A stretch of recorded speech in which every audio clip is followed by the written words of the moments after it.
French car makers have a history of inventive concepts. Take the 2CV, for example. Practical, efficient, and inexpensive. The VW Beetle, on the other hand, also robust, but in comparison with the 2CV, was less practical, as well as guzzling more gas. Had there been an environmental debate in the 1950s, the French would have seen their mass-market car conquer the world. And today, which nation would already be plugged in when it comes to electromobility? In traffic-congested Paris, emissions-free cars seem like a godsend. This local believes they're the future and that they'll replace oil because oil is running out. Well, this man would gladly trade in 2 gasoline-driven cars for 1 electric car. And for this gent, it's a realistic option provided that the range is sufficient. Electric cars are big in demand, and it's again the French who are leading the pragmatic approach.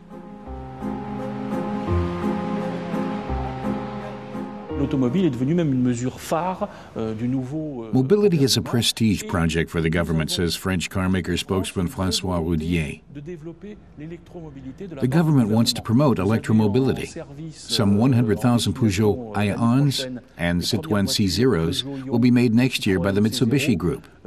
This was negotiated by Peugeot, Citroën and Mitsubishi.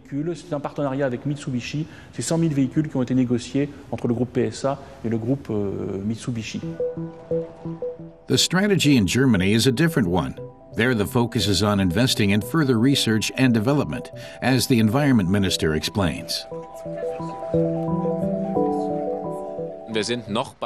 The technology still needs further development, says Norbert Röttgen. It's important not to rush things, and the money has to go to the right places.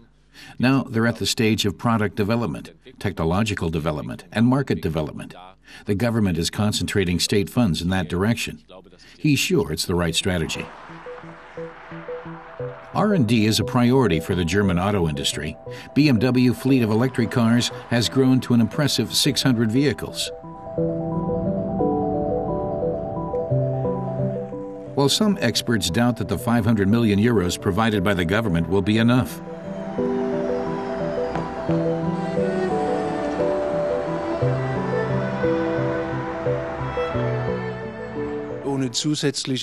Professor Ferdinand Dudenhofer insists that additional investment support is essential in order to compete against factories in France, in Britain, the US, Japan, China, or Korea.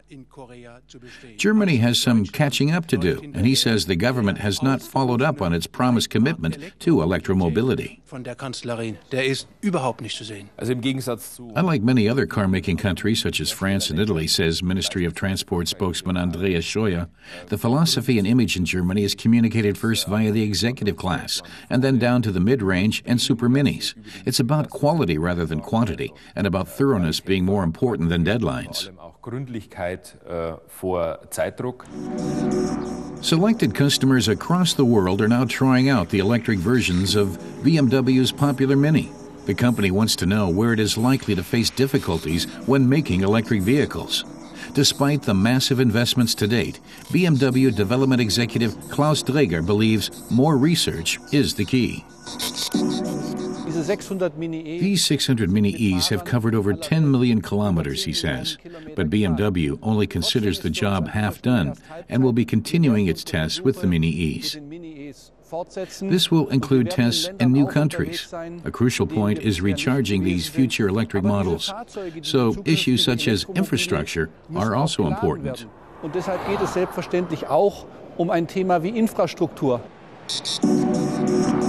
Improving the infrastructure is not just about providing power outlets and recharging stations. The source of the power is essential. Facilities generating power from wind, water, and the sun will be what matters if CO2 levels are actually to be reduced.